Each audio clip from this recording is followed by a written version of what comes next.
En la antigua ciudad de Ávila, rodeada por murallas de piedra que parecían tocar el cielo, vivía una niña llamada Teresa Sánchez de Cepeda y Ahumada. Era el año 1515, y la primavera llenaba los campos con flores silvestres que danzaban al viento. Teresa, la menor de 10 hermanos, tenía ojos vivaces y una curiosidad que no conocía límites. Su padre, don Alonso Sánchez de Cepeda, era un hombre de honor, viudo en primeras nupcias y vuelto a casar con doña Beatriz de Ahumada, una mujer de fe profunda que llenaba la casa con rezos y cantos devotos. Desde muy pequeña, Teresa mostraba un alma inclinada a lo divino. Con su hermano Rodrigo, apenas un año mayor, jugaba a ser ermitaño en los rincones del jardín. Construían chozas con ramas y se imaginaban mártires en tierras lejanas. «Rodrigo, ¿vamos a ser santos?», preguntaba Teresa con voz llena de ilusión mientras ataba una cruz de madera a su cuello. «Claro que sí, Teresa. Cortaremos las cabezas a los moros y entraremos al cielo juntos», respondía el niño blandiendo una espada de palo. Una tarde, los dos escaparon de casa con pan y agua, decididos a buscar el martirio en tierra de infieles.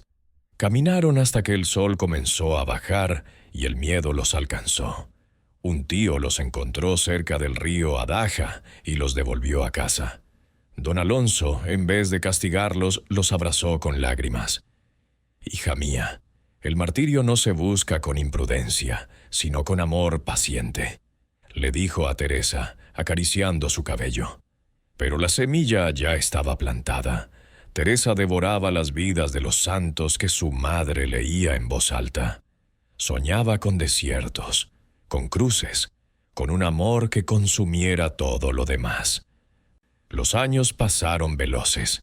A los 12 años, la muerte de doña Beatriz golpeó como un rayo. Teresa, desconsolada, se refugió en la Virgen María. «Madre mía, sé tú mi madre ahora», susurraba ante la imagen de la capilla familiar. En la adolescencia, la belleza de Teresa floreció como rosa en mayo. Sus primas la invitaban a tertulias, donde se hablaba de galanes y modas. Ella, al principio reacia, terminó disfrutando de las conversaciones ligeras y los vestidos de seda. Leía novelas de caballerías que su hermano traía a escondidas. Su alma, antes tan clara, comenzó a nublarse. Don Alonso notó el cambio. Una noche, al ver a Teresa riendo con un libro prohibido, le quitó el volumen de las manos. «Esto no es para ti, hija. Tu destino es mayor», dijo con voz firme pero temblorosa. Teresa sintió vergüenza, pero también rebeldía. Pasaba horas frente al espejo, peinando sus cabellos oscuros, imaginando un amor terreno que llenara el vacío que sentía crecer. A los 16 años, su padre la envió a un internado de agustinas en Ávila, pensando que la disciplina monástica la enderezaría. Allí, entre clases de latín y bordado, Teresa conoció a una monja anciana llamada María de Cepeda, no pariente, pero de igual apellido, que había conocido a Santa Clara de Asís. «Niña, el mundo ofrece espejos rotos. Solo Cristo da el reflejo verdadero», le dijo la monja una tarde, mientras hilaban lana juntas. Teresa comenzó a rezar con más fervor, pero aún luchaba. Soñaba con casarse con un noble, tener hijos, ser admirada. Sin embargo, en lo profundo, una voz susurraba que nada de eso bastaría. Un día, durante la misa, vio a un crucifijo sangrante. El dolor de Cristo la atravesó como espada. Cayó de rodillas, llorando sin consuelo. «Señor, ¿por qué sufres tanto por mí, que te olvido tanto?», murmuró. Esa noche, enferma de fiebre, tuvo un sueño. Un ángel le mostraba 2 caminos, uno de rosas marchitas, otro de espinas que brillaban como oro. Al despertar, supo que su vida cambiaría. A los 20 años, tras una enfermedad grave que la dejó al borde de la muerte, Teresa tomó una decisión. Una mañana de noviembre de 1535, sin decir nada a nadie, se levantó antes del alba. Se vistió con su mejor vestido, no por vanidad, sino por respeto, y salió de casa. Caminó por las calles empedradas hasta el monasterio de la Encarnación, fuera de las murallas. Golpeó la puerta. Una monja abrió, sorprendida por la joven de ojos decididos. «Quiero ser carmelita», dijo Teresa con voz que no temblaba. La monja la miró largamente. «¿Estás segura, hija? Aquí no hay vuelta atrás». Teresa asintió. En su corazón, la niña que soñaba con martirio y la joven que amaba los espejos se fundían en una sola alma. La de Teresa de Jesús, que apenas comenzaba su camino. Pero el monasterio de la Encarnación no era el desierto que imaginaba. Tenía más de 100 monjas, muchas de familias nobles, con celdas amplias y sirvientas. Se permitían visitas, paseos, incluso pequeños lujos. Teresa, ahora Sor Teresa, se encontró en un ambiente cómodo, casi mundano. Los primeros años fueron de adaptación. Aprendió a cantar el oficio divino, a bordar ornamentos, a obedecer. Pero algo en su interior se inquietaba. Rezaba, sí, pero con distracción. Hablaba con visitas en el locutorio más de lo debido. Su salud, siempre frágil, empeoraba con frecuencia. Una tarde, mientras ayudaba en la enfermería, oyó a una monja anciana murmurar: «La oración es conversación con aquel que sabemos nos ama». Teresa se detuvo. ¿Conversación? Ella rezaba oraciones aprendidas, pero ¿hablaba con Dios como con un amigo? Esa noche en su celda intentó algo nuevo. «Señor, si eres mi amigo, háblame», susurró en la oscuridad. No hubo voz, pero sí paz, una paz que no había sentido nunca. Sin embargo, la rutina del monasterio seguía. Las charlas en el locutorio, las cartas de sus hermanos, las noticias del mundo exterior. Teresa caía una y otra vez en la mediocridad espiritual. Se confesaba con frecuencia, pero volvía a los mismos errores. A los 39 años, una crisis la sacudió. Su padre enfermó gravemente. Teresa obtuvo permiso para cuidarlo en casa. Don Alonso, en su lecho de muerte, le tomó la mano. «Hija, prometí a Dios que te consagraría a Él. Cumple mi voto». Teresa lloró. Su padre murió santamente, y ella regresó al monasterio con el corazón desgarrado. Entonces comenzaron las visiones. Primero, imágenes de Cristo herido. Luego, una presencia que la envolvía en fuego dulce. Teresa temía estar loca o ser engañada por el demonio. Buscó confesores, pero muchos la trataban con desconfianza. «Son ilusiones, Sor Teresa. Rece el rosario y olvide esas cosas», decían. Pero las experiencias continuaban. Una mañana, mientras rezaba en la capilla, vio a Cristo vivo frente a ella. «¿Por qué dudas de mi amor?», le dijo él con voz que era caricia y reproche. Teresa cayó al suelo temblando. Desde ese día, su vida cambió. Comprendió que Dios no quería una monja mediocre, sino una amante apasionada. Decidió reformar su vida. Dejó las conversaciones vanas, redujo las visitas, intensificó la oración. Pero el monasterio entero se resistía al cambio. Las otras monjas murmuraban: «¿Quién se cree Sor Teresa? Mejor que nosotras». Ella sufría, pero no retrocedía. En su interior una idea crecía: fundar un monasterio nuevo, donde se viviera la regla primitiva del Carmelo, con pobreza, silencio y oración constante. La idea parecía imposible. Era mujer, sin recursos, con salud delicada. Pero Dios, pensó, no elige a los fuertes, sino a los débiles para mostrar su poder. Una noche, mientras rezaba el salmo «Quédate conmigo, Señor», sintió una certeza absoluta. «Aquí estoy, Señor, para hacer tu voluntad», dijo. Y en ese momento, en la quietud de la celda, comenzó la gran aventura de Teresa de Jesús, la reformadora que transformaría el Carmelo y dejaría al mundo un mapa del alma, el castillo interior. Pero antes de la gloria, vendrían pruebas.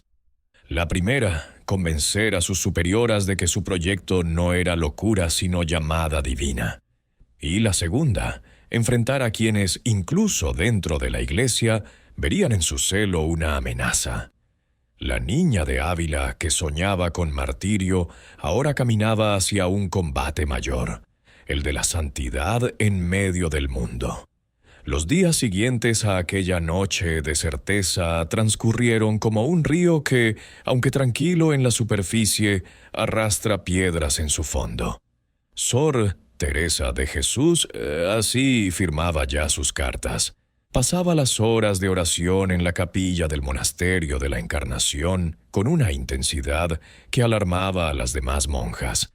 Rezaba de rodillas hasta que las piernas le temblaban, y cuando la campana tocaba la hora del recreo, permanecía inmóvil, como si una mano invisible la sujetara al reclinatorio. «Sor Teresa, ven al locutorio. Tu sobrina Juana ha traído dulces de yema», la llamaba Sor Inés, la más joven y parlanchina del convento. «Gracias, hermana. Hoy me quedo con el dulce», respondía Teresa con una sonrisa que no admitía réplica. Las monjas empezaron a cuchichear. Decían que Sor Teresa se creía santa, que sus éxtasis eran fingidos, que su palidez era más de enfermedad que de virtud. Ella lo oía todo, pero guardaba silencio. En su celda, por las noches, escribía en un cuaderno de tapas gastadas: «Señor, si con mi humillación te agrado, que hablen. Solo quiero ser tu sierva inútil». Una mañana de otoño de 1556, mientras barría el claustro, se le acercó Sor María de San Jerónimo, una anciana de 80 años que apenas veía, pero que conservaba la memoria como un archivo vivo. «Niña, he oído que quieres fundar un convento pobre. ¿Sabes lo que eso significa?» Teresa se arrodilló junto a la anciana. «Dígamelo, madre. Significa dormir en el suelo, comer pan duro, trabajar hasta que las manos sangren y, sobre todo, que te odien. Porque la pobreza ofende a los ricos y la oración larga molesta a los tibios». Teresa tomó la mano arrugada de Sor María. «Entonces, que me odien, madre. Yo solo quiero que Cristo sea amado». La anciana soltó una carcajada seca. «Bien dicho. Pero primero necesitarás permiso del provincial. Y el padre Baltasar Álvarez no es hombre que se deje convencer por visiones. El padre Baltasar Álvarez era el confesor del monasterio, un jesuita joven de barba recortada y mirada penetrante. Teresa lo buscó esa misma tarde en el confesionario. «Padre, Dios me pide fundar un Carmelo descalzo». El jesuita frunció el ceño. «¿Descalzo? ¿Sin renta? ¿Sin dote para las monjas? Sor Teresa, eso es imposible». «Imposible para los hombres, padre, pero no para Dios». Baltasar Álvarez la miró largamente. «Tus éxtasis me inquietan. He consultado con teólogos. Dicen que pueden ser del demonio». Teresa bajó la cabeza. «Padre, si el demonio me da paz, humildad y deseo de sufrir por Cristo, que venga el demonio. Pero yo sé que es Él». El jesuita quedó en silencio. Al fin habló. «Reza, y haz que recen por ti. Yo consultaré con el provincial». Los meses siguientes fueron de espera angustiosa. Teresa intensificó la oración. Ayunaba 3 días a la semana. Dormía solo 4 horas. Se flagelaba con disciplinas de cáñamo. Su salud, siempre frágil, se resintió. Una fiebre cuartana la postró en cama durante semanas. En la enfermería, Sor Antonia de Jesús, una monja robusta y práctica, la cuidaba con devoción. «Come, Teresa. Si mueres, ¿quién fundará tu convento?»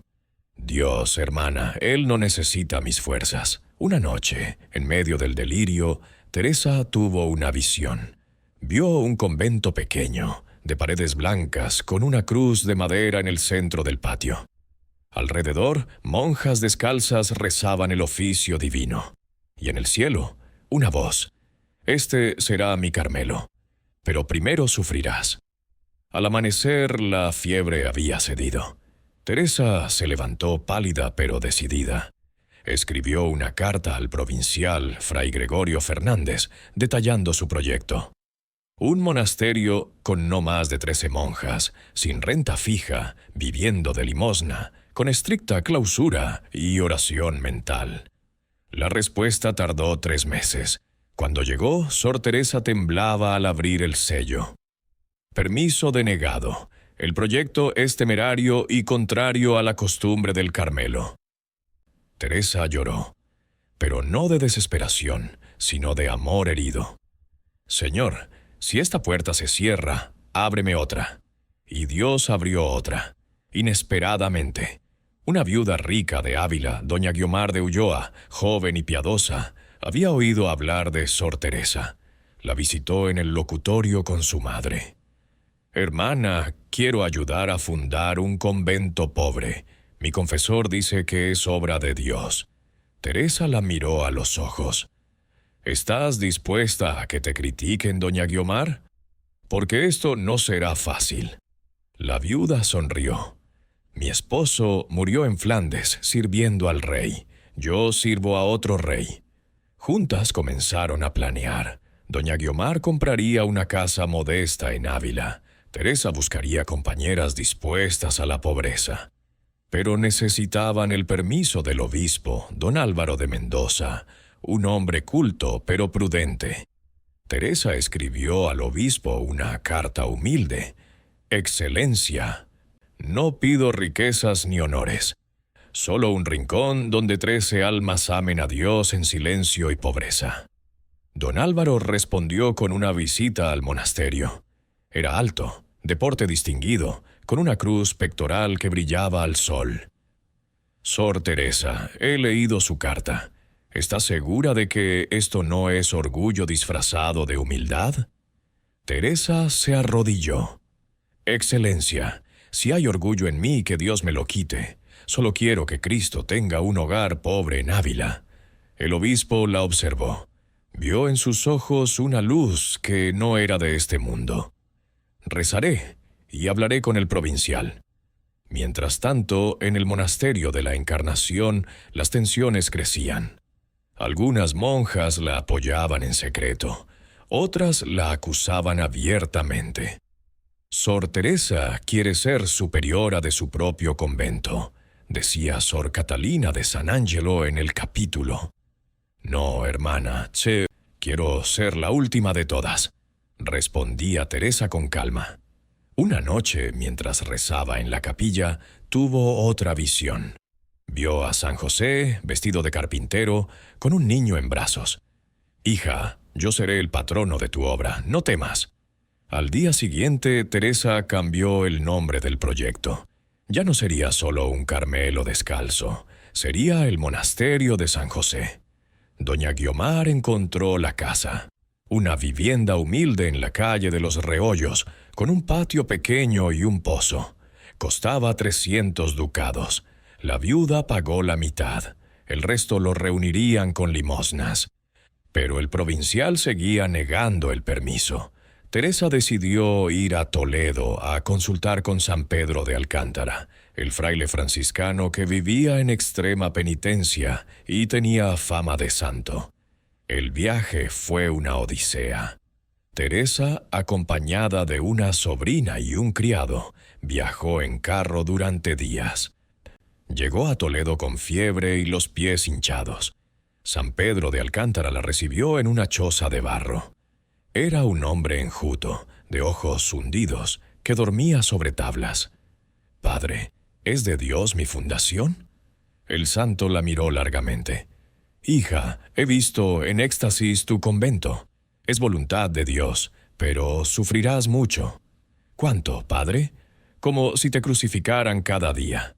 Teresa sonrió. «Entonces, que venga la cruz». San Pedro escribió una carta al provincial apoyando el proyecto. También habló con el obispo de Ávila. Poco a poco las puertas se abrían. De vuelta en Ávila, Teresa reunió a 4 compañeras dispuestas: Antonia de Henao, María de Paz, Úrsula de los Santos y una novicia, Isabel de Santo Domingo. Todas aceptaron la pobreza absoluta. «Hermanas, no tendremos camas, ni rentas, ni sirvientas, solo a Cristo», les dijo Teresa en el locutorio. «Solo a Cristo», respondieron al unísono. El 24 de agosto de 1562, fiesta de San Bartolomé, llegó el breve papal de Pío IV, autorizando la fundación. El provincial, presionado por el obispo y San Pedro de Alcántara, dio su consentimiento a regañadientes. La noche anterior a la toma de posesión, Teresa no durmió. Rezaba en su celda, con el hábito viejo y los pies descalzos. «Señor, si esta obra es tuya, bendícela, si no, destrúyela». Al amanecer, un grupo pequeño salió del monasterio de la Encarnación. Teresa iba delante, con un crucifijo en la mano. Detrás, las 4 compañeras y doña Guiomar. La campana de la ciudad tocaba a maitines. Llegaron a la casa de la calle de los Reollos. La puerta era de madera gastada. Teresa se arrodilló y besó el umbral. «Aquí comienza tu Carmelo, Señor». Entraron. El patio estaba lleno de maleza.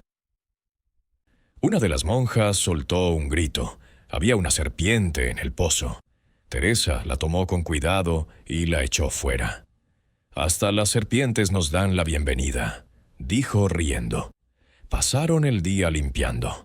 Barrían, fregaban, blanqueaban paredes. Al atardecer colocaron una cruz de madera en el centro del patio.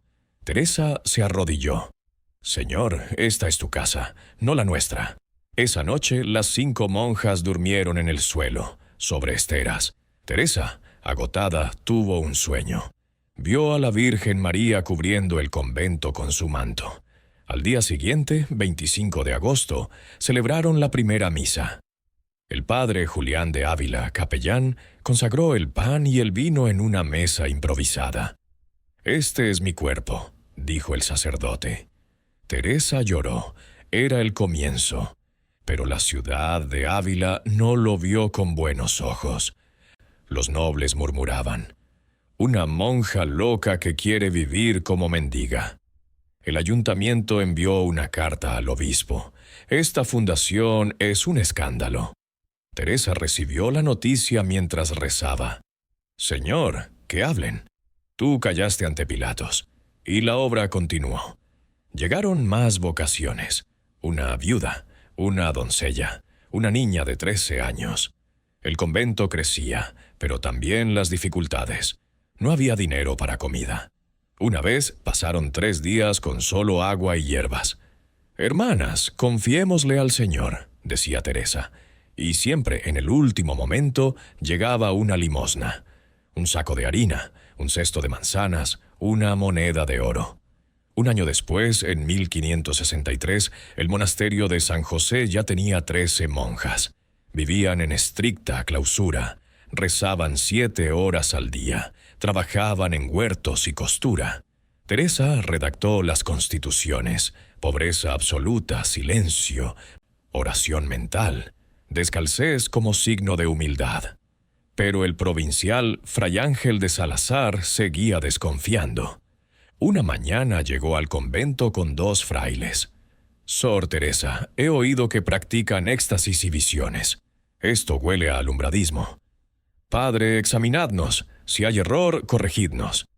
El provincial interrogó a cada monja. Todas respondieron con humildad y claridad. Al final, Fray Ángel se fue confundido. «Esta obra es de Dios», murmuró. Pero las pruebas no cesaban. Una noche, un grupo de hombres borrachos apedreó el convento gritando: «¡Brujas! ¡Salid, herejes!». Teresa reunió a las monjas en la capilla. «Hermanas, oremos por ellos», y rezaron toda la noche. Al amanecer, los agresores se fueron avergonzados. Otro día, el pozo se secó. No había agua. Teresa tomó un crucifijo y lo sumergió en el pozo vacío. «Señor, tú abriste la roca en el desierto. Abre esta fuente». Al instante brotó agua cristalina.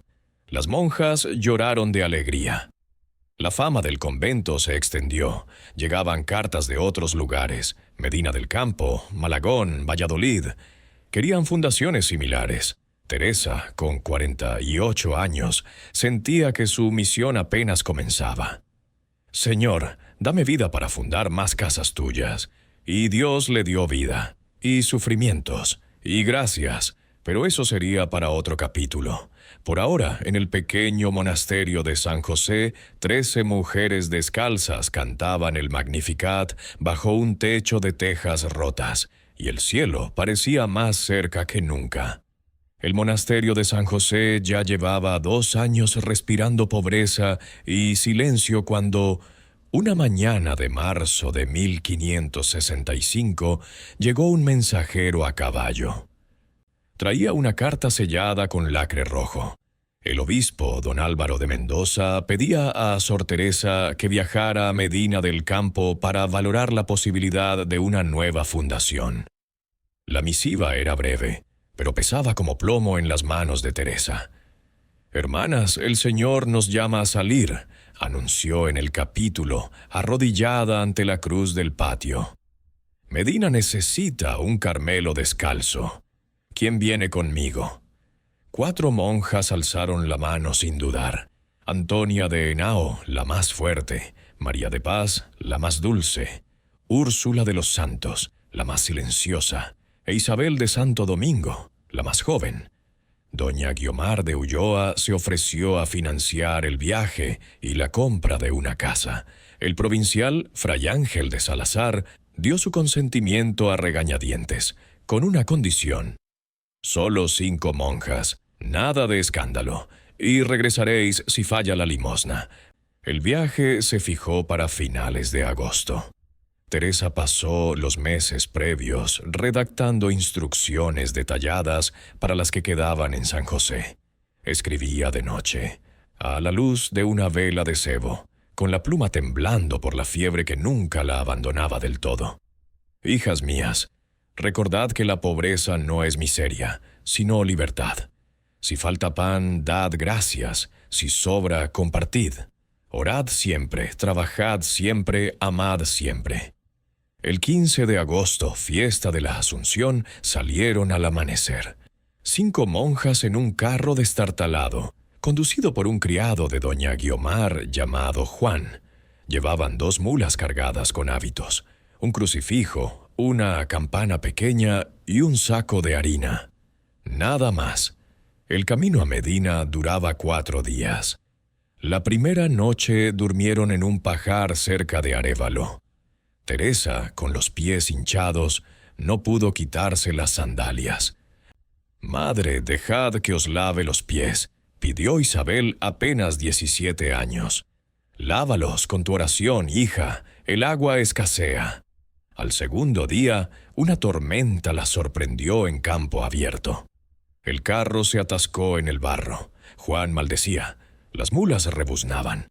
Teresa bajó, descalza, y empujó con las demás. El lodo le llegaba a las rodillas. «Señor, si esta es tu carreta, empújala tú», dijo, riendo entre el agua. De pronto, el carro se movió solo. Juan abrió los ojos como platos. «Milagro», murmuró. Llegaron a Medina del Campo el 19 de agosto, cubiertas de polvo y cansancio. La ciudad era un hervidero de mercaderes, paños, lanas, especias. Doña Guiomar las esperaba en una posada discreta. Había encontrado una casa en la calle de la Rúa, propiedad de un comerciante arruinado llamado don Bernardino de Antoñanzas. Costaba 400 ducados. Doña Guiomar adelantó la mitad. La casa era grande pero ruinosa, tejado hundido, paredes agrietadas, un patio lleno de escombros. Teresa la recorrió en silencio. «Aquí cabe el Carmelo», dijo al fin. Esa misma tarde comenzaron las obras. Las monjas, con ayuda de albañiles contratados por doña Guiomar, retiraban cascotes, blanqueaban paredes, reparaban el pozo. Teresa trabajaba como la que más, cargando sacos de cal hasta que la espalda le ardía. Una noche, mientras rezaban completas en el patio, un grupo de vecinos se acercó con antorchas. «¿Qué hacéis aquí, monjas locas? Esta casa está maldita», gritó un hombre. Teresa salió al umbral. «Amigo, la maldición se rompe con oración. Únete a nosotros». El hombre escupió y se fue, pero al día siguiente volvió solo, con un cesto de pan. «Perdonad, mi mujer dice que sois santas. El 22 de agosto, fiesta del Corazón Inmaculado de María, se bendijo la casa». El padre Julián de Ávila, que había viajado desde Ávila, celebró la misa en una capilla improvisada. Colocaron la campana en el tejado y tocaron a vísperas por primera vez. El sonido se extendió por Medina como un llamado. Pero la fundación no fue fácil. El ayuntamiento de Medina, temiendo competencia con los conventos ricos, envió una queja al obispo de Salamanca. El provincial carmelita de Castilla, enterado, escribió a Teresa: «Regrese inmediatamente a Ávila.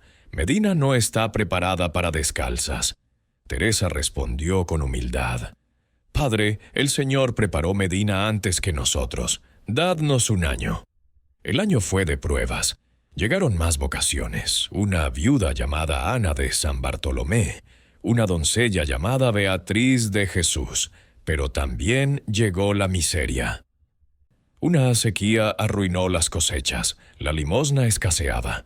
Hubo días en que solo comieron caldo de hierbas.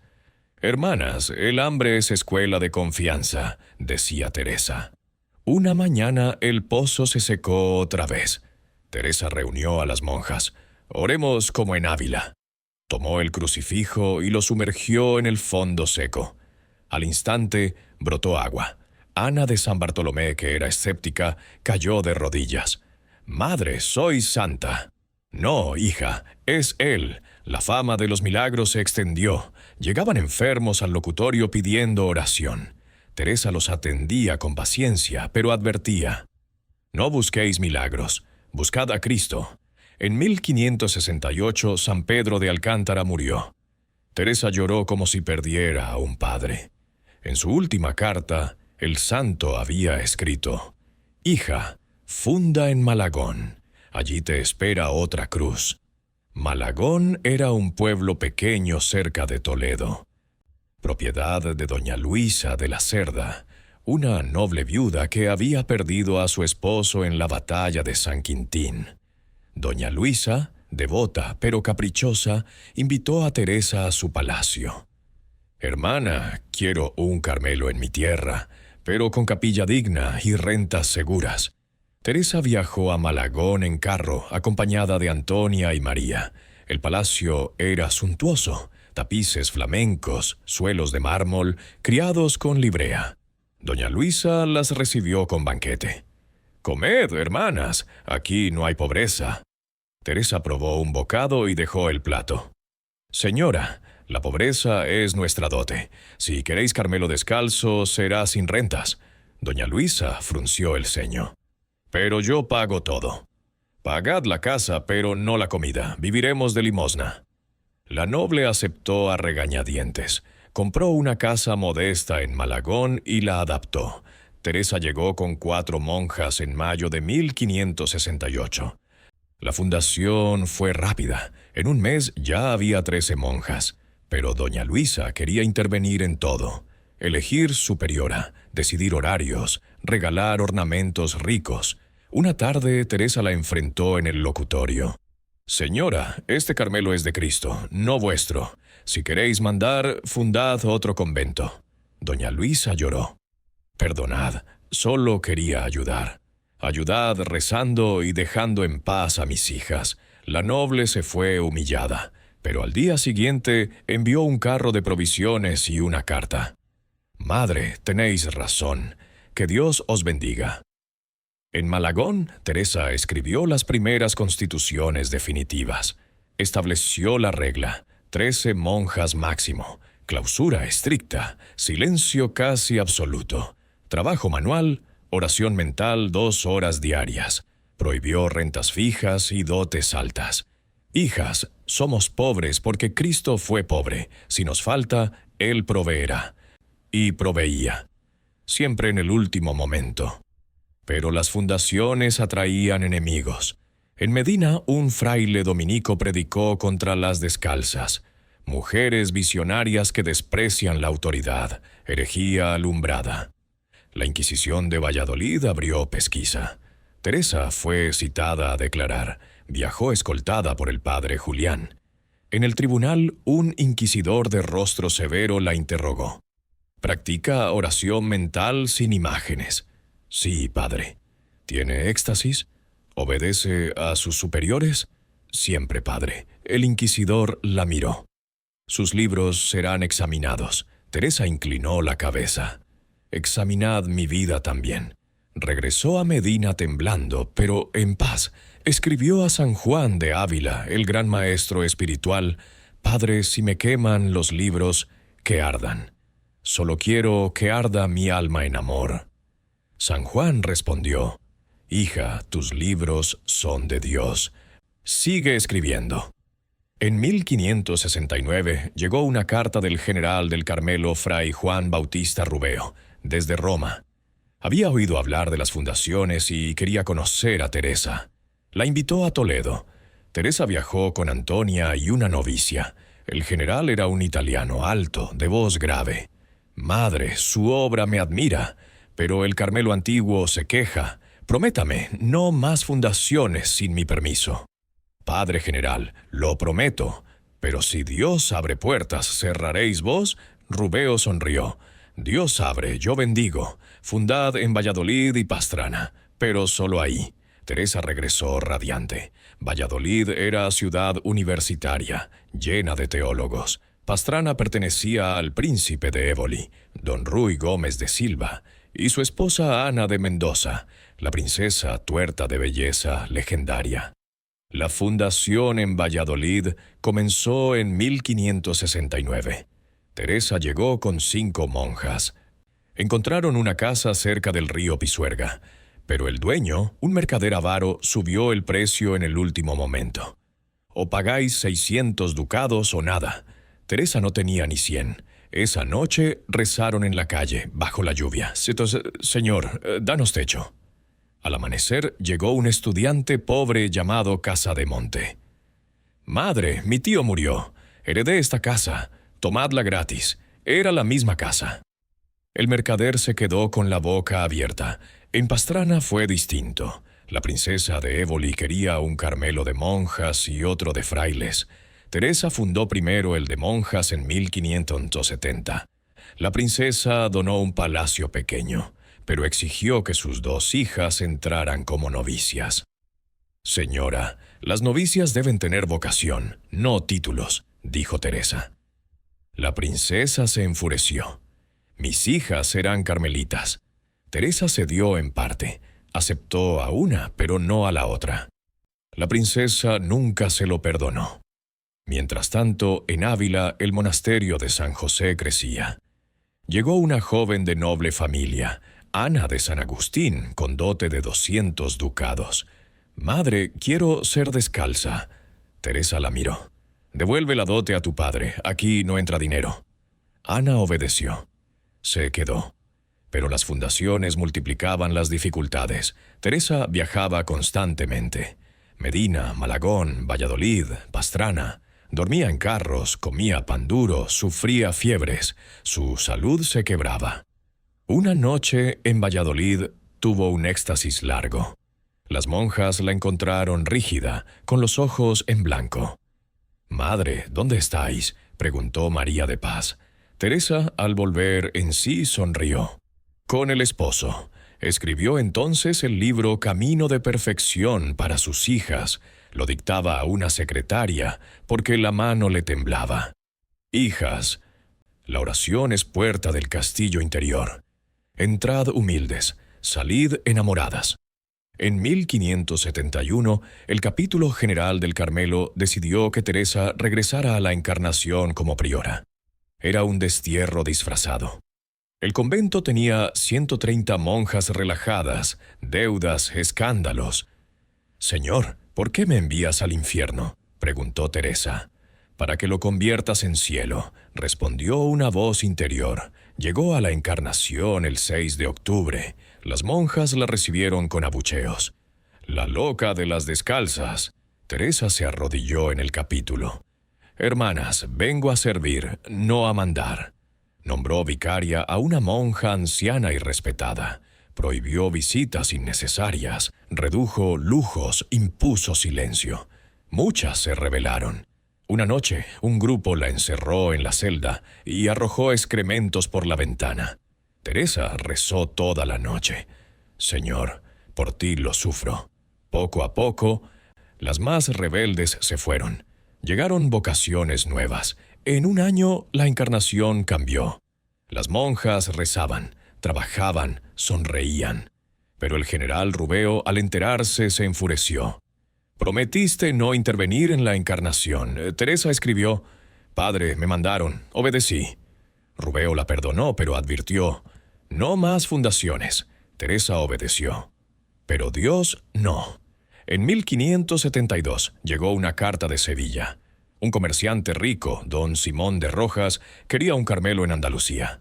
Teresa, con 57 años, sintió el llamado.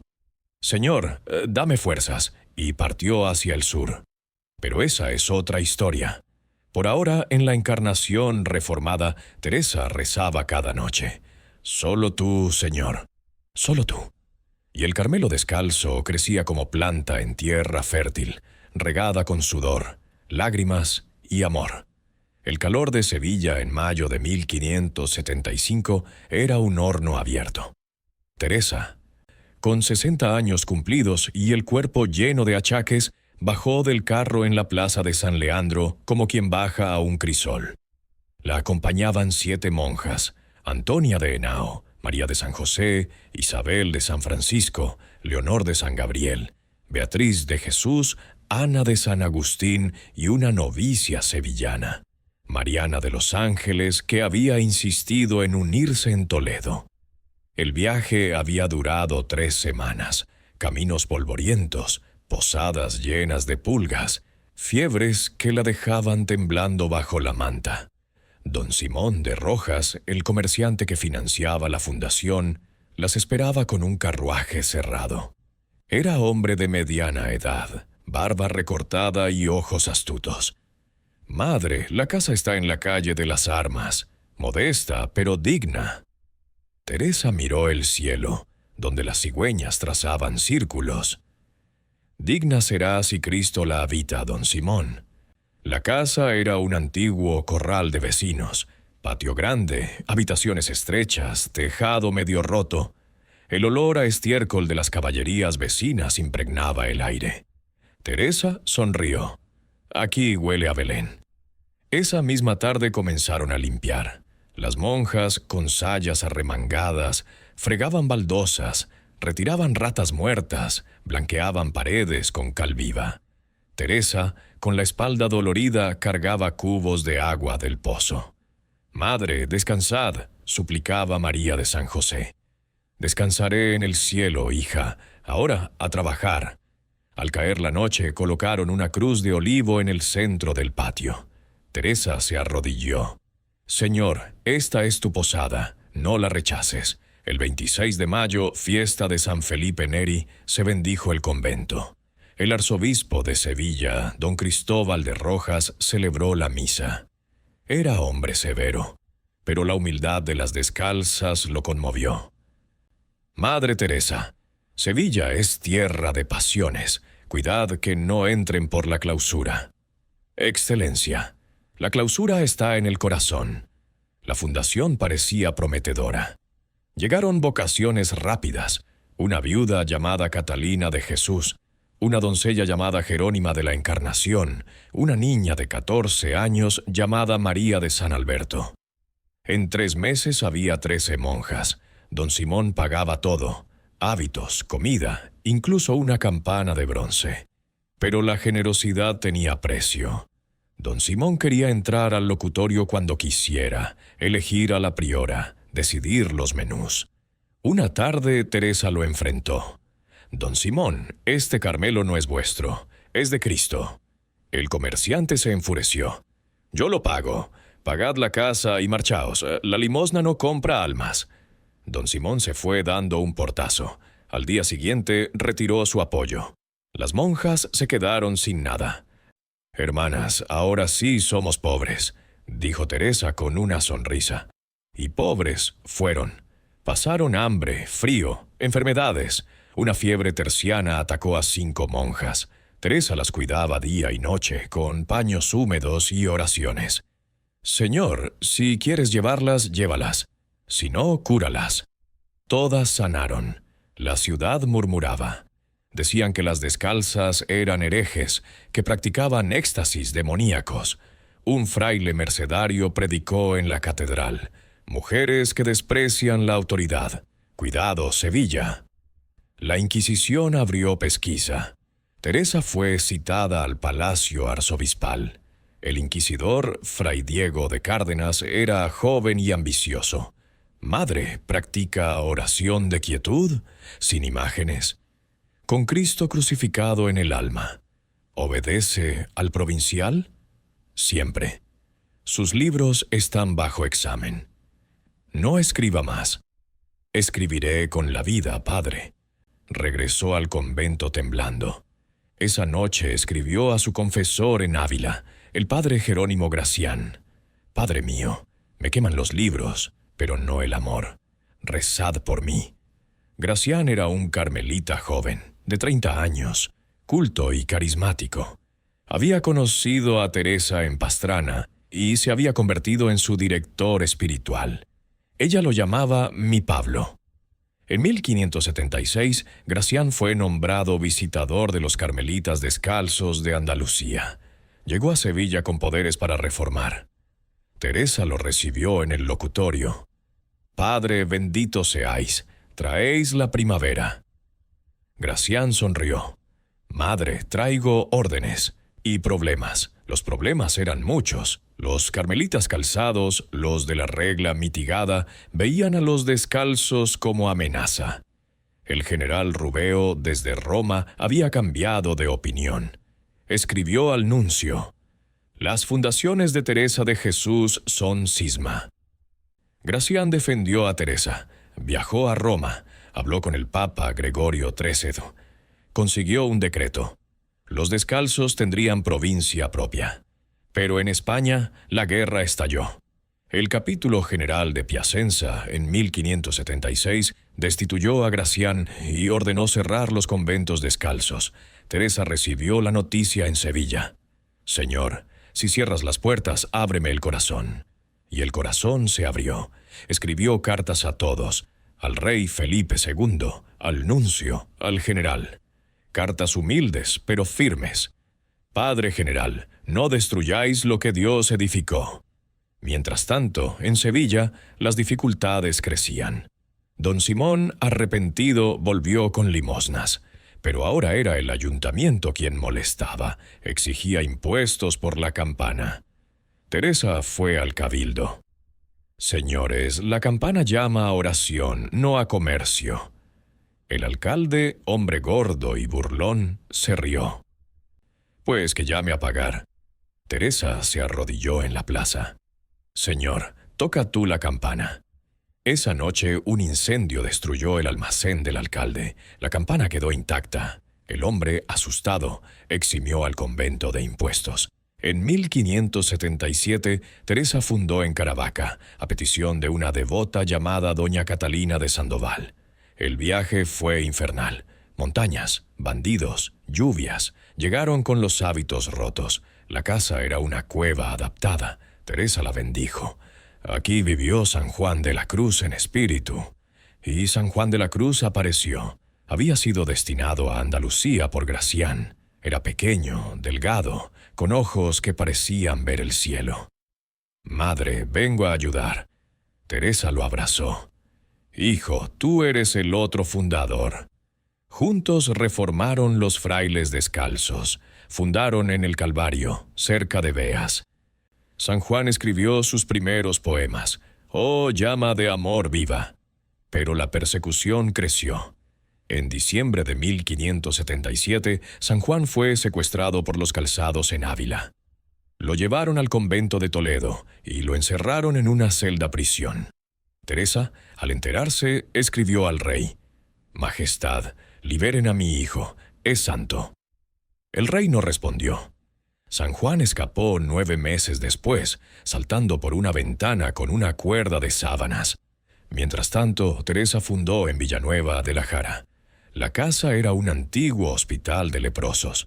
Las monjas temblaban. «Madre, hay fantasmas». Los fantasmas huyen de la cruz, y colocó una cruz en cada puerta. En 1579, el nuncio Felipe Sega llegó a España. Era enemigo de los descalzos. Llamó a Teresa hembra inquieta y andariega. Teresa respondió con una carta: «Señor nuncio, inquieta sí, pero por amor. Andariega sí, pero tras Cristo». Sega ordenó cerrar los conventos. Gracián fue destituido. Teresa, confinada en Toledo. En Toledo vivió en el convento de San José, el primero. Allí escribió las moradas. Dictaba a una secretaria porque la mano le fallaba. El alma es un castillo de diamante con muchas moradas. En la séptima habita el rey. Mientras escribía, sufría reumatismo, migrañas, vómitos de sangre. Las monjas la cuidaban como a una niña. «Madre, descansad. Descansaré cuando él me llame». En 1580 llegó la gracia. El Papa Gregorio XIII creó la provincia descalza. Gracián fue nombrado provincial. Teresa, libre, fundó en Palencia, Segovia, Soria. En Palencia la casa era un palacio donado por el obispo. Teresa lo rechazó. Demasiado lujo. Buscad otra. Encontraron una choza. Allí vivieron. En Segovia, el río Eresma se desbordó e inundó el convento. Teresa, con agua hasta la cintura, salvó el Santísimo. «Señor, si quieres ahogarnos, ahóganos en tu amor».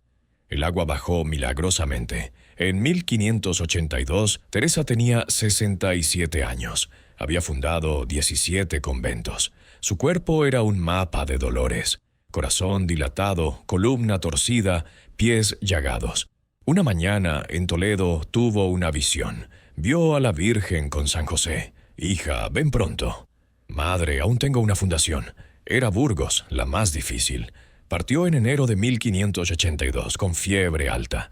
El viaje duró un mes. Nieve, barro, posadas heladas. Llegó a Burgos moribunda.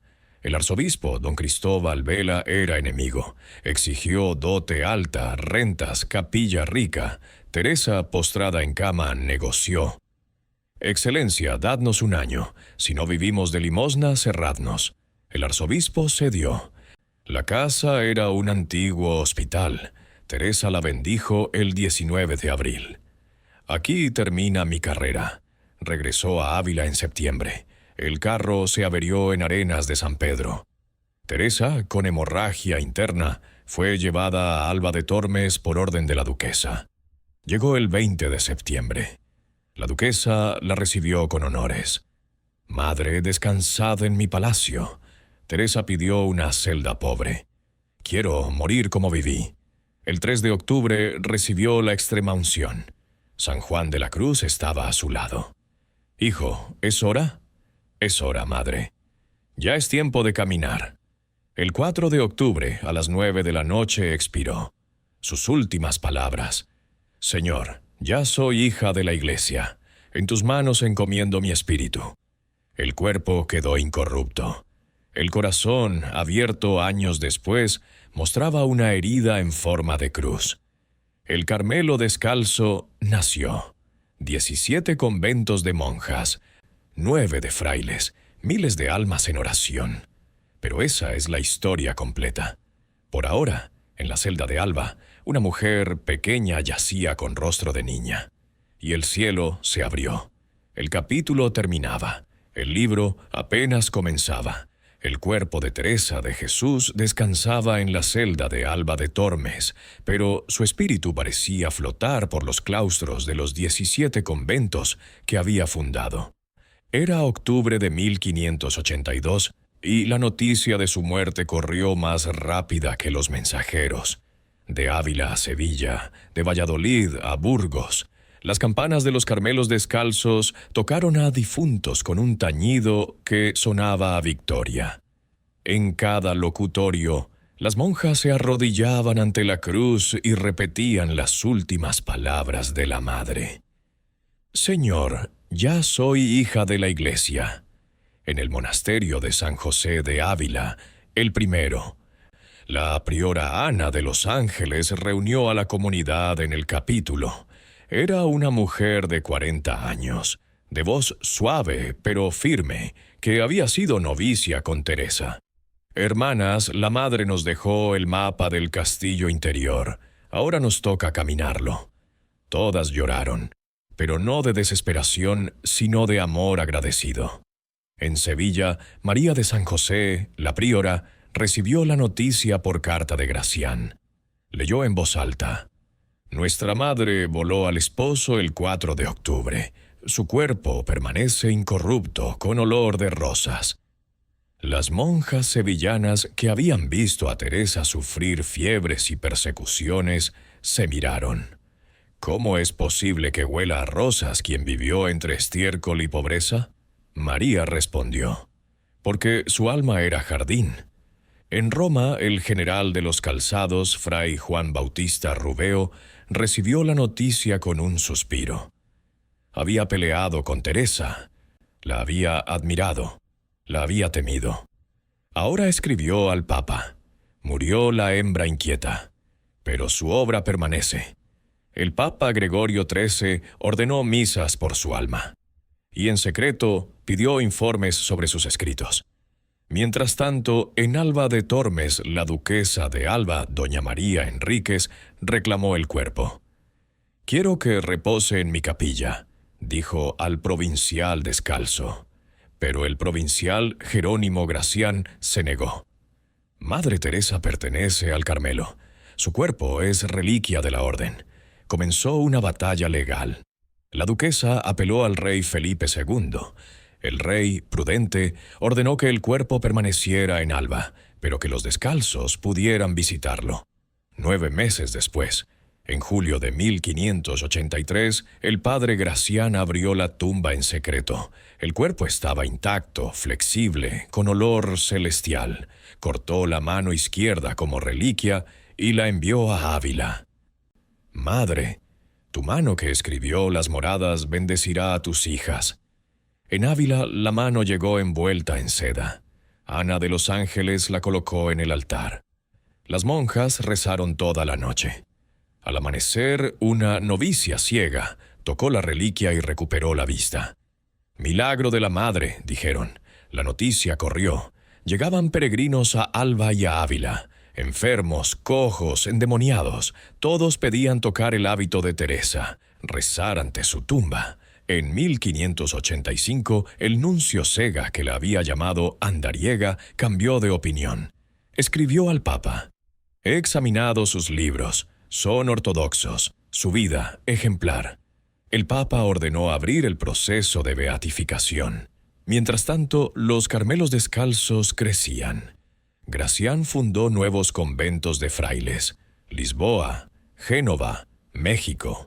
San Juan de la Cruz, libre ya de prisión, escribió Cántico Espiritual en la soledad de la Peñuela. En 1588, el capítulo general descalzo eligió a fray Nicolás Doria como provincial. Era italiano, rígido, enemigo de Gracián. Destituyó a este y lo envió a un convento remoto. Ana de Jesús, priora de Madrid, escribió a Doria: «Padre, Gracián fue hijo de la madre, no lo desterréis». Doria respondió: «La obediencia antes que los afectos». Gracián obedeció. Partió al exilio con una sonrisa. Como la madre, sufrir y callar. En 1591, San Juan de la Cruz fue acusado de desobediencia por Doria. Lo confinaron en Úbeda, enfermo y solo. Murió el 14 de diciembre susurrando: «Señor, en tus manos encomiendo mi espíritu». Sus últimas palabras fueron idénticas a las de Teresa. En 1593, Pío IV beatificó a Teresa de Jesús. La bula decía: mujer de oración profunda, reformadora del Carmelo, maestra de la vida interior. En Ávila, las campanas tocaron durante 3 días. Ana de los Ángeles, ya anciana, llevó la mano reliquia en procesión. Madre, ya eres beata. Pero faltaba la canonización. En 1614, el Papa Paulo V abrió el proceso definitivo.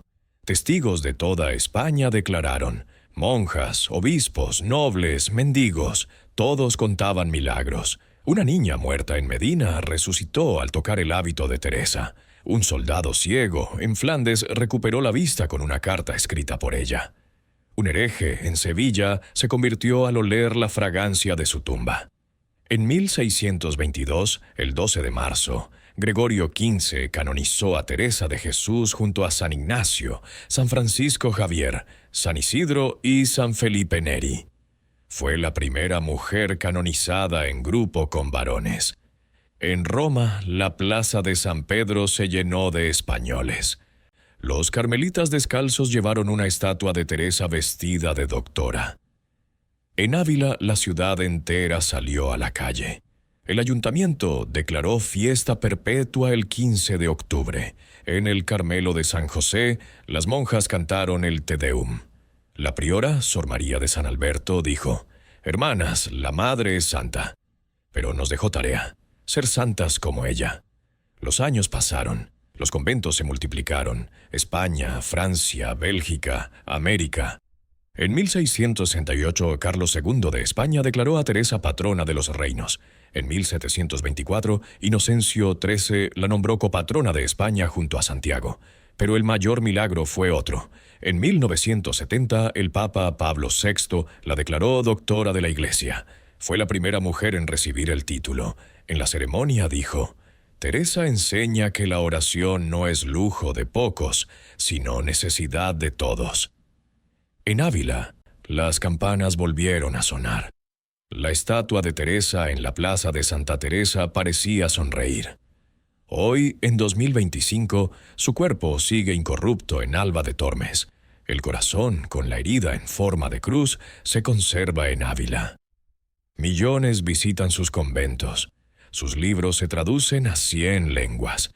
Y en cada Carmelo descalzo, al toque de maitines, una monja susurra: Madre Teresa, ruega por nosotros, porque la niña que soñaba con martirio en los jardines de Ávila se convirtió en madre de miles de almas, y su castillo interior sigue abierto para quien quiera entrar. Pero esta historia no termina aquí, porque la santidad no es pasado, sino semilla, y la semilla de Teresa sigue brotando. En el próximo capítulo veremos cómo sus hijas llevaron la reforma más allá de España, enfrentando mares, herejías y revoluciones. Pero eso será otro día. Por ahora, en el silencio de los Carmelos, se oye una voz: solo Dios basta. El año 1586 amaneció con un viento frío que barría los campos de Castilla y un rumor que corría más rápido que el viento. Los barcos de Felipe II se preparaban para llevar la fe y la reforma a las Indias. En el Carmelo de San José de Ávila, la priora Ana de los Ángeles recibió una carta sellada con lacre de la corte. La abrió con manos temblorosas. Dentro había otra carta, más pequeña, escrita con letra firme y conocida. La de la Madre Teresa, copiada antes de su muerte. Hijas mías, cuando el Señor os llame a cruzar el mar, id sin miedo. Llevad la pobreza, la oración y el amor. El Carmelo ha de florecer donde nunca se oyó el nombre de Cristo. Ana reunió a la comunidad en el capítulo. Hermanas, la Madre nos habla desde el cielo. México pide carmelitas descalzas. Un silencio denso llenó la sala. México era un nombre que sonaba a leyenda. Tierras de oro, indios desnudos, serpientes emplumadas. 5 monjas alzaron la mano. Inés de la Cruz, de 25 años, hija de un hidalgo pobre. Catalina de San Ángel, viuda de un soldado. Beatriz de la Concepción, de 18 años, con ojos de carbón, Mariana de San José, costurera experta, y Jerónima de la Encarnación, la más valiente, que ya había soñado con el mar. El provincial Nicolás Doria, ahora en Madrid, dio permiso con una condición: solo 6 monjas y un fraile descalzo como capellán. El fraile fue Antonio de Jesús, de 50 años, antiguo compañero de San Juan de la Cruz. Tenía barba blanca y una risa que tranquilizaba a las mulas. Salieron de Ávila el 8 de septiembre de 1586, fiesta de la Natividad de la Virgen. Un carro las llevó hasta Sevilla. Allí embarcaron en la nao Santa Catalina, capitaneada por don Pedro de Guzmán, hombre devoto que cedió su camarote a las monjas. El viaje duró 73 días. Tormentas, calmas chichas, escorbuto. Inés perdió 2 dientes. Catalina vomitó sangre. Antonio celebraba misa encubierta, con el Santísimo en una caja de madera. «Señor, si nos hundes, que sea en tu voluntad», rezaba Jerónima cada amanecer. Llegaron a Veracruz el 20 de noviembre, vivas y con fiebre. El virrey don Luis de Velasco las recibió con honores. Les dio mulas y escolta hasta México. El 1 de enero de 1587 entraron en la Ciudad de México. Calles empedradas, indios con plumas, frailes franciscanos barbudos. El arzobispo don Pedro Moya de Contreras las esperaba en la catedral. «Hermanas, México os necesita». Pero aquí la pobreza choca con la plata.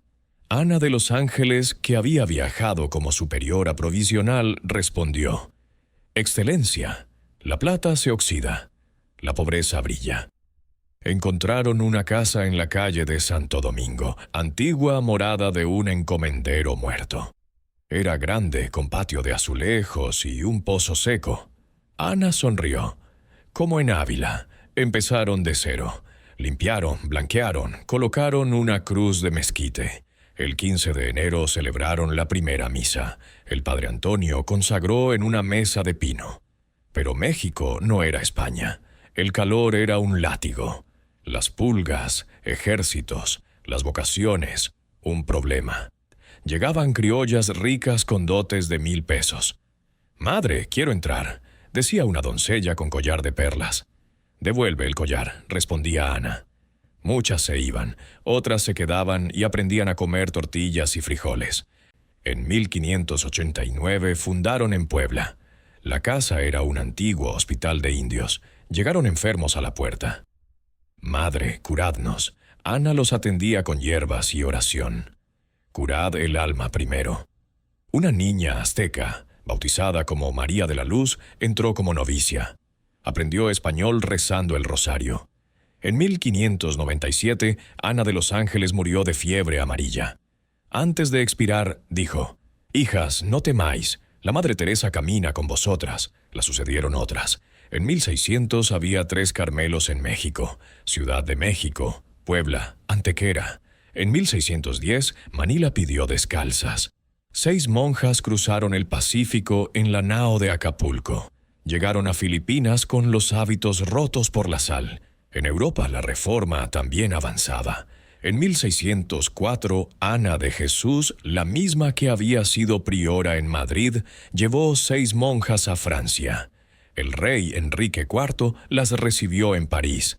«Madame, votre pauvreté me gêne», dijo el rey.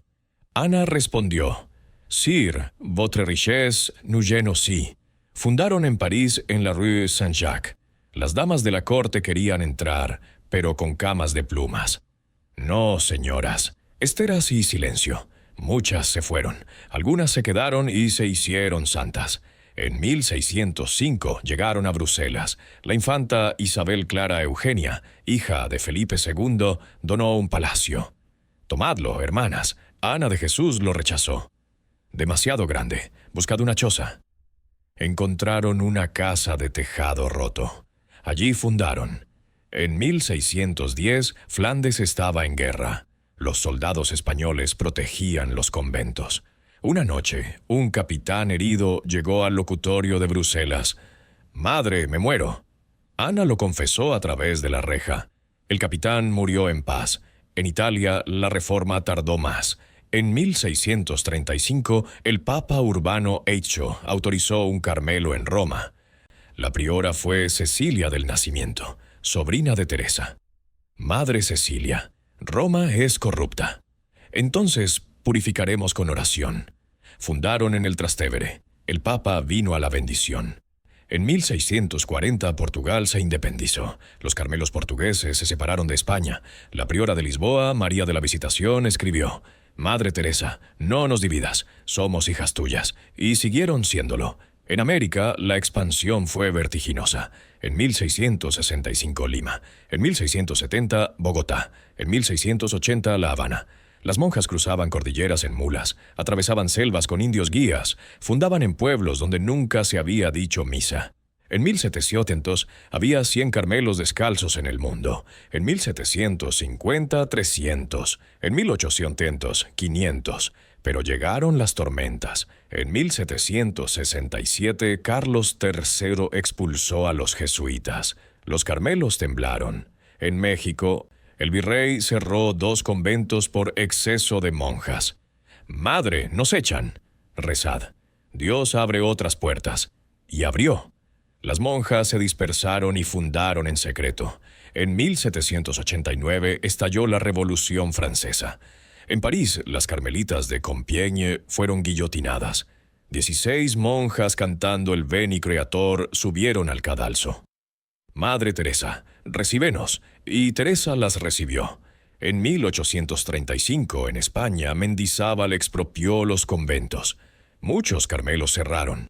Las monjas se exiliaron a Francia, a Italia. «Hijas, la pobreza nos sigue», y siguieron.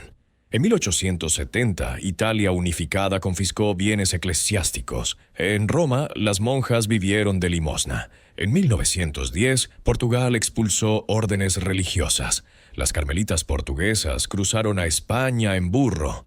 En 1917, Rusia bolchevique. Las monjas ortodoxas que seguían la espiritualidad teresiana fueron martirizadas. En 1936, España, guerra civil. En Barcelona, anarquistas quemaron el Carmelo. Las monjas escaparon por los tejados. «Madre Teresa, escóndenos». Y Teresa las escondió. En 1939, Segunda Guerra Mundial. En Polonia, las carmelitas de Auschwitz rezaban por los prisioneros. Edith Stein, carmelita descalza, murió en la cámara de gas. «Señor, acéptalo por tu pueblo». Y el Señor aceptó. En 2025 hay 1000 carmelos descalzos en el mundo. En África, en Asia, en Oceanía. En Corea del Sur, monjas budistas convertidas rezan las moradas en coreano. En Vietnam, novicias comunistas entran y salen transformadas. En Nigeria, niñas huérfanas encuentran madre en Teresa. En Ávila, cada 15 de octubre, miles peregrinan a la tumba. El cuerpo sigue incorrupto. El corazón con la herida late en silencio. Y en cada Carmelo, al toque de la campana, una voz susurra: «Detente, alma mía, entra en tu castillo». Porque la reforma de Teresa no terminó en 1582.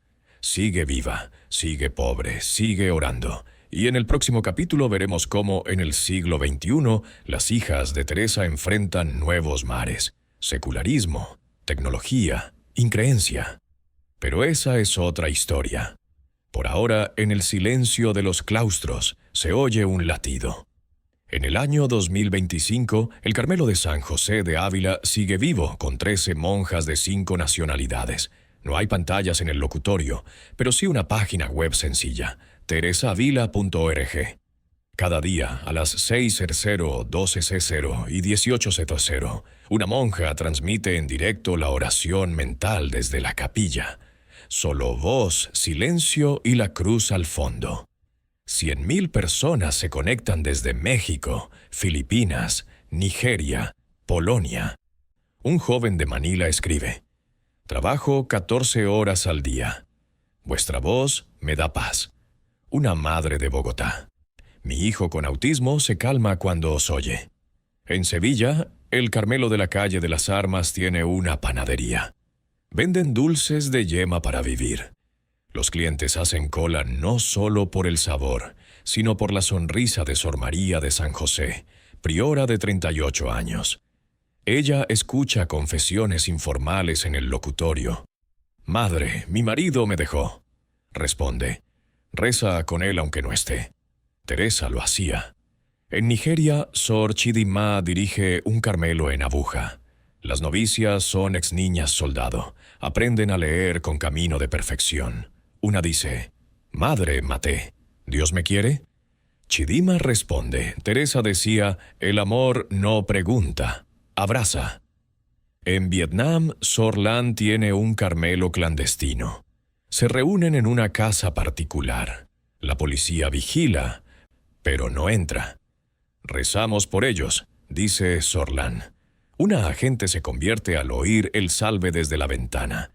En Ávila, cada 15 de octubre miles peregrinan. El ayuntamiento declara fiesta local. Los turistas compran rosarios, libros, postales, pero también entran al locutorio. Un empresario estresado pide: «Madre, enséñeme a rezar».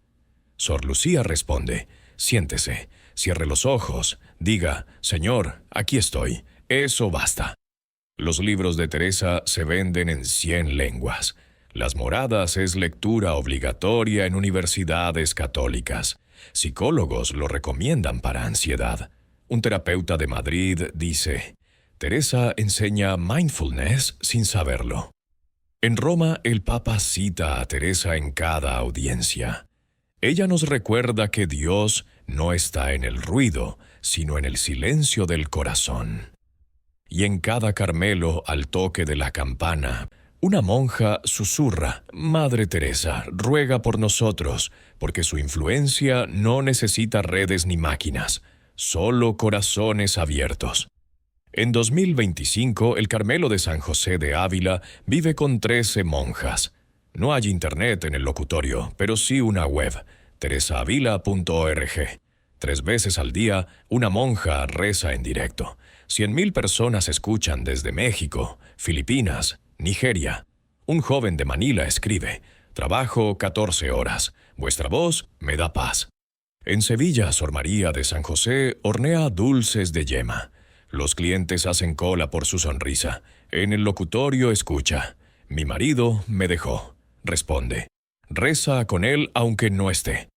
En Nigeria, Sor Chidinma enseña a ex niñas soldado con camino de perfección. Una pregunta: «¿Dios me quiere?».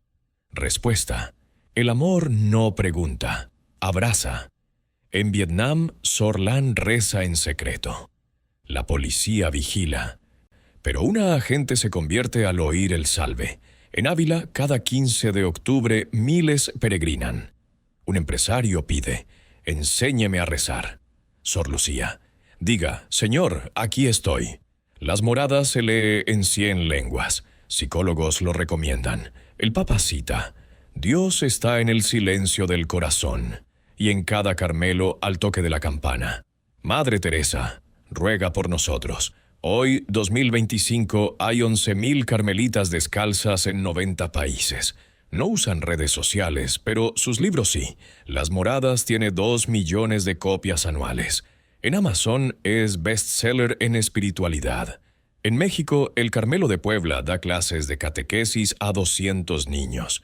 En Brasil, el de Río acoge a 50 mujeres maltratadas al año. En Francia, el de Lisieux recibe 1 millón de peregrinos. En España, 400 carmelos. Cada uno vive de limosna. Pan, aceite, trabajo manual. Nunca falta. En África, 50 carmelos nuevos en 20 años. En Asia, 30. En Oceanía, 5. Los obispos consultan a las prioras antes de nombrar directores espirituales. Teresa formó a San Juan de la Cruz, dicen. En universidades, tesis sobre Teresa, psicología, literatura, feminismo. Una profesora de Harvard. Ella es la primera mujer doctora en management del alma. En hospitales, capellanes leen Las Moradas a moribundos. Un médico: «Reduce la ansiedad un 40%. En prisiones, reclusos forman grupos de oración teresiana. Un preso. Ella me enseñó a entrar en mi castillo aunque esté entre rejas.